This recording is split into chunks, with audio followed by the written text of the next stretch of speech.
And we're here live at iHeart headquarters in Hartford. Live audience with us.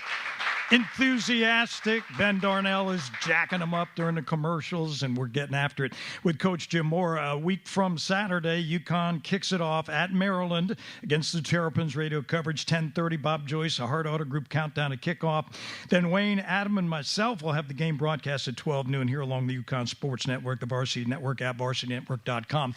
So Jim Mora with us. One thing I was thinking about on the way over here, and that is it's different for you now as a coach or any head coach in college because of all the transfers we're seeing. You're coaching players who are coached by other college coaches. You're not getting the high school guy who had his high school coach teaching him football.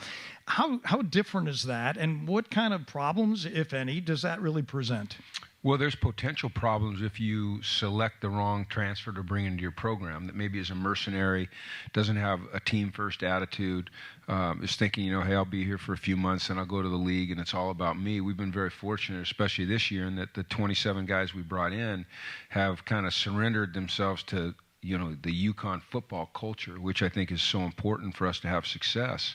And they're good people and they listen. So it's still just coaching, but it's a good question. It's one I think about a lot is, what's this going to do to the dynamics that we have here and what we're trying to build by bringing in someone that has, maybe a different background. They've been coached a different way. They've been held to different standards. But we've been very lucky.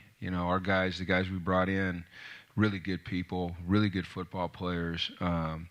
This is just a new world in college sports, and it's going to change even more here soon. So you just have to keep adapting and hope you make the right decisions on the guys that you bring in, and that they're here for the right reasons. And sometimes I think we worry the right reason the reason they're here is money, but I think at the end of the day they're all competitors, and if you show them as a coach that you can help them prolong their career or give them an opportunity to potentially go to the next level, then they're always going to buy in. Yeah, we are hearing from the players during camp this quite often. I came here to play for Jim Mora because he's a player's coach, and I've heard that my whole career covering football in any sport, and I still don't get it. So tell me what that means. You're a player's coach. Well, of course you're a player's coach. Well, it's about investing in your players and building trust. You can only coach them as hard or to the level that you've invested in them. Otherwise, they don't trust you. They don't think you care about them. So I think being a player's coach means showing that, hey, I'm here. My job is to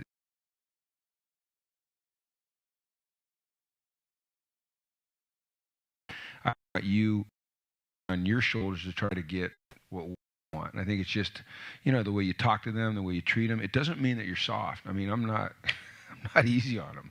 I'm hard on them, But I think every day about just, if I'm going to coach them hard, I got to love them harder.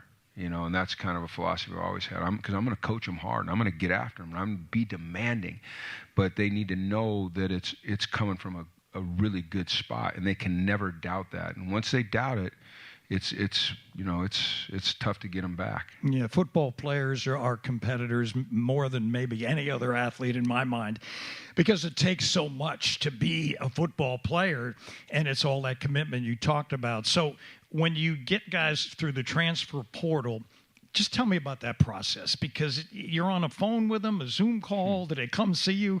What's it like, and how do you make a decision? Well, I like this guy. I want this guy to play UConn football. Well, I never speed dated, but I would assume it's something like speed dating. You in high school recruiting, you're building a relationship with these guys, sometimes starting when they're sophomores, even younger. You get to know their families, and you get to know their college coaches, and you get to know them pretty intimately as people, and what their background is, and how they grew up. In the transfer portal, decisions are being made within hours, days.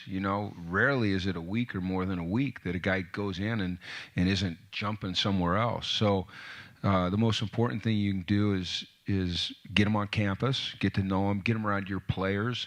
Sometimes guys have a tendency to let their hair down when they're not around a coach, but they're around a player, and then trust your player's judgment. If they say, hey, this guy's not one of us, or if they say, hey, this is the kind of guy we want on our team, trust them.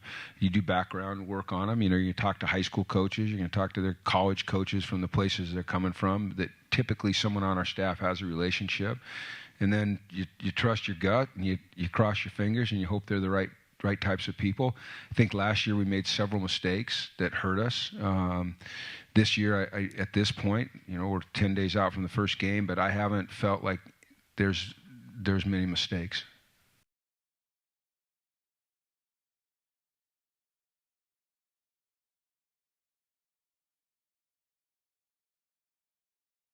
State, Syracuse, but then smaller schools, Central Michigan, Troy, Furman, Tulsa, Eastern Michigan, Western Kentucky, Akron.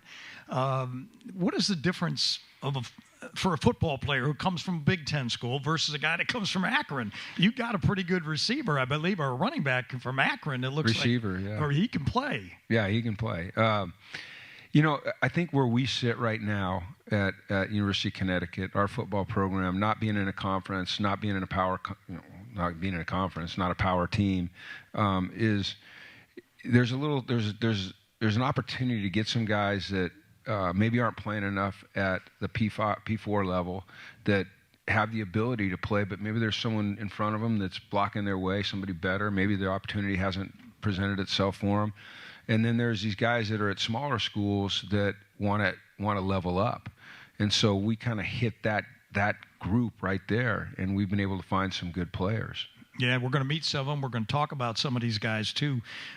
Just for instance, Skylar Bell, one of the wide receivers, came from the Bronx. I was listening to him the other day, and he went to Taft school here in Connecticut and ended up at Wisconsin. Now he's at Connecticut. So that's quite a geographic move if you think about his career. A city kid, yeah, goes to a private school in Connecticut, then to a Big Ten school. Now he's here at UConn. Yeah, there's a lot of great stories on our team. I mean, you can't imagine. When you have 115 players on your team, and they come from all over the country, different backgrounds and races and religions and socioeconomic backgrounds, there's some amazing stories. And he's a great kid.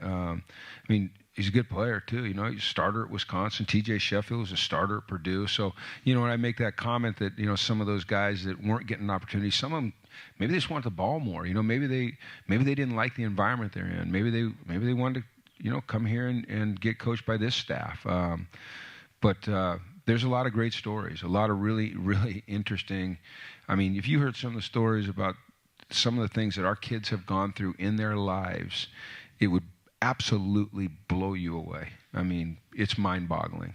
We're going to hear some more of those stories, I hope, right? Yeah. All right, Coach Jim Mora with us, the UConn Football Coaches Show here in Hartford at iHeartMedia. Stay with us. More on the UConn Sports Network.